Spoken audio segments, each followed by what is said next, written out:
The orange zone, scientifically, the orange and red zone is something that would be called EPOC, excess post-oxygen consumption. We call it EPOC. Well, we do. Science calls it EPOC. And what that is the amount of how efficiently your body uses oxygen. And someone who's really fit doesn't need as much oxygen to perform as someone who's not as fit.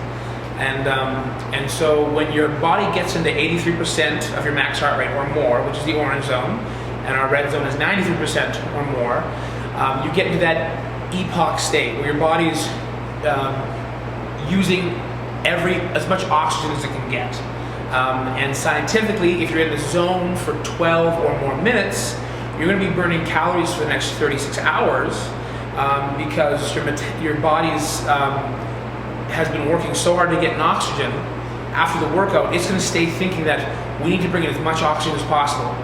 So the next 36 hours, obviously your metabolism is going to decrease, but it's going to be much higher than it normally would be for the next 3 days because it's trying to bring in as much oxygen as possible.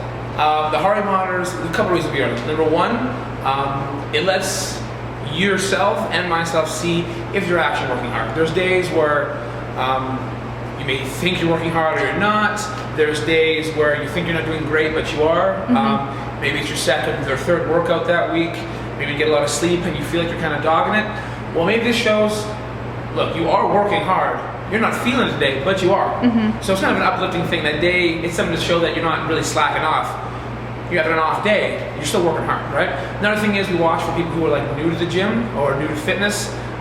It helps us monitor them so they don't go too hard too fast, overtraining. It prevents them from hurting themselves. So if we want them to get to that orange, but they start getting in the orange too long, or they're in the red and it's their first day, we can kind of be like, hey, maybe we should take it back a bit. It's your first day. Kind of reinforce that we don't want you going too hard first day, right? It helps us make sure injury prevention as well. So always 28 minutes on the treadmill, always 28 minutes on the floor. But because every day is different, it might be 5 minutes here, 5 minutes there, then you might be back on here. So in total, there's always 28 minutes in each station, but how it's divvied up is always different. We have also different types of workouts. There's something called Orange 90s, which are 90-minute workouts. We have something called Tornadoes, which is you'll spend 3 minutes at each station, so it's just constantly doing something else. And other things. We also have something called 3G, where we'll have 3 groups, and we'll have 36 people in the class. We usually do those only like special events, but you will see them come up from now and then. Because it's so hard of a workout, we like the idea of it's a group atmosphere. We're suffering together. It's fun to know the person beside you is struggling just as much as you are. Or like when they do a great row, you can high five them. So we like that community. All right, Orange Theory on 3. 1, 2, 3. Orange Theory. Let's go. All right, treadmills. Insert that red safety key.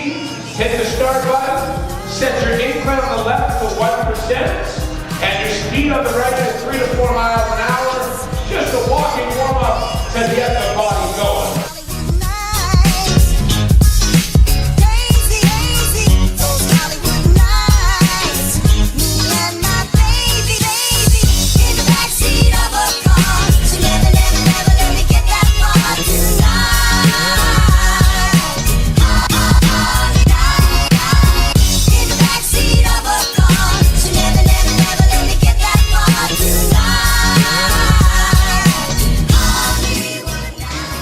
You want to keep your chest up as you go down, push your butt back, get as low as you can. Maybe that's here, maybe that's here. When you're ready to come up, make sure the chest first. On your way up, don't lean back with the dumbbell, squeeze your glutes, and then do it again. Keep the dumbbell nice and close to you. If it drifts away, it becomes hard on your back. If you get 12 the first round, go up a set of dumbbells.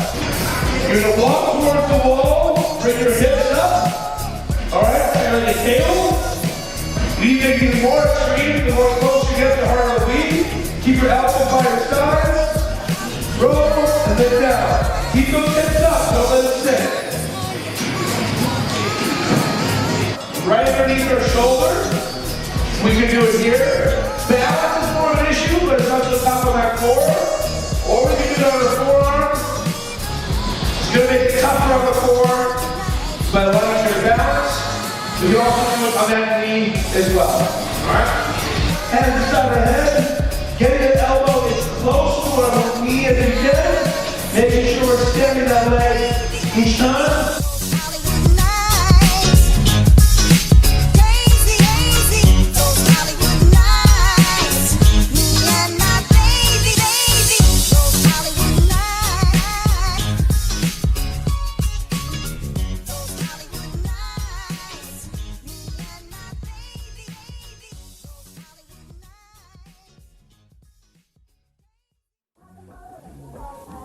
This knife has a straight edge on it, so it's very easy. And maybe in our world here, there lives a happy little mountain.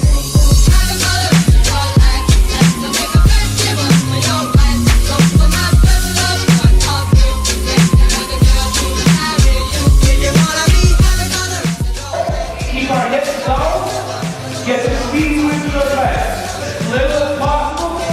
If that's an issue, we can do it all fours and do it this way. And lastly, we have single leg hip bridge. Bring your heel close to your butt. Push your hip off the floor, push it through our heel.